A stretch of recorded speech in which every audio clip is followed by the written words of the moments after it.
When Gautama, the Buddha, was asked, is it better to walk alone or in company? He said, it's better to walk alone than to walk with a fool. Certain law in this country says, when you want to do a short and quick journey, walk alone.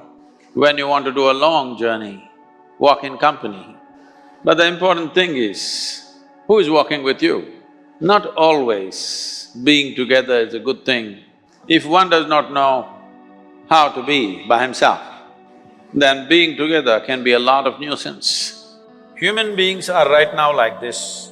A caged bird, if you keep a bird caged for a long period of time and then one day you took off the door of the cage, still the bird won't fly.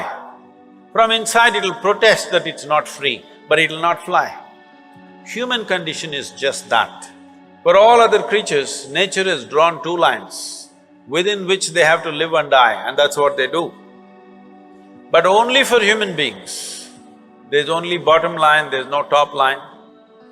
And that is what you're seeking unknowingly. You may seek it in the form of relationships, you may seek it in the form of profession, you may seek it in the form of nationality, ethnicity, community, God, heaven, hell. All you're trying to do is draw an artificial line which does not exist. When they are very wonderful, of course they take pride in being how wonderful they are. When they turn nasty, they say, it was my ego. No, you must fix this. Being an individual is very important, that means you're not further divisible. If we understand it is me who is capable of being absolutely wonderful and it is me who is capable of being absolutely nasty another moment, then gradually the number of moments of nastiness will keep on receding. It is only human being who can sit alone and transform himself or herself, because this is the prerogative of being human, that we can simply be. This is why you are called human being, you are capable of being. You are not in a compulsive state of activity. If you want, consciously you can evolve. In this evening you can evolve if you're willing. It doesn't take 1,000,000 years, because our evolution is not biological anymore, our evolution is conscious. Right now, let's say you really blissed out like me. Do you care who is around, who is not around? If they're around, it's fantastic. They're gone, fantastic. Because your experience of life is no more determined by what you have and what you don't have, whether it's people or things or food or this or that, it is not determined by that. Once your way of being is not determined by anything outside of you, then there is no such thing as loneliness. But you will enjoy your aloneness, because whether you like it or you don't like it, within this body you're always alone, isn't it? If you don't learn how to handle this aloneness, you have not learned anything about life. The most beautiful thing about life is, nobody can get here, it's just my space. Isn't this the most beautiful thing? Nobody can invade me. They can capture me, they can torture me, they can do so many things, but they cannot invade me because I have a space which is just my own. Isn't this the most wonderful aspect of your life? Don't suffer that, that is the most beautiful thing. This is something that every human being must do. A certain period of time, you do one thing, just 24 hours. You take a break sometime, just 24 hours. Don't read, don't watch television, don't use the phone. Simply sit in your room, alert, not sleeping. And if you watch the nature of your mind, you yourself will certify, this is a madman. Because for most people, their mind cannot stay on any one thing. Unless they're in activity, simply they cannot be here. In compulsive state of psychological activity is on. When you are like this, you cannot be. Being has to happen, only then togetherness will be very rich.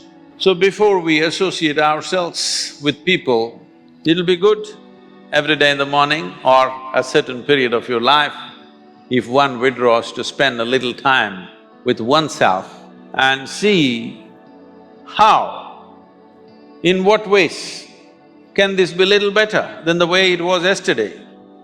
If you know how to be by yourself, then coming together will be hugely rewarding and of tremendous value.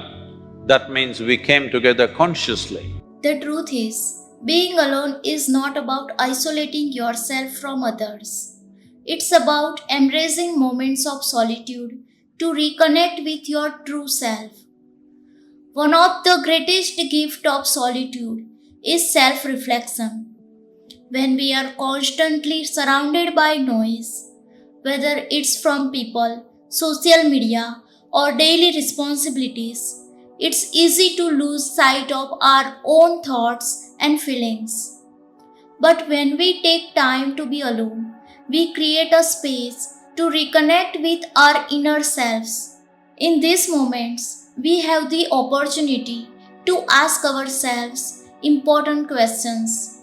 What do I really want? What are my goals, my dreams, my values? Solitude helps us tune out the external world and listen to our own voice. This self awareness is key to personal growth.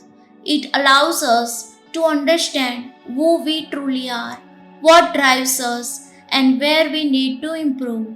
Some of the greatest ideas in history have been born in solitude. Why? Because when we are alone, our minds have the freedom to explore new ideas without distractions or interruptions. In a world that demands constant multitasking, alone time offers a rare opportunity to focus deeply. In our fast paced lives, we often feel overwhelmed.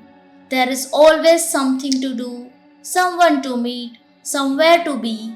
But when we take time for solitude, we give ourselves the gift of mental clarity.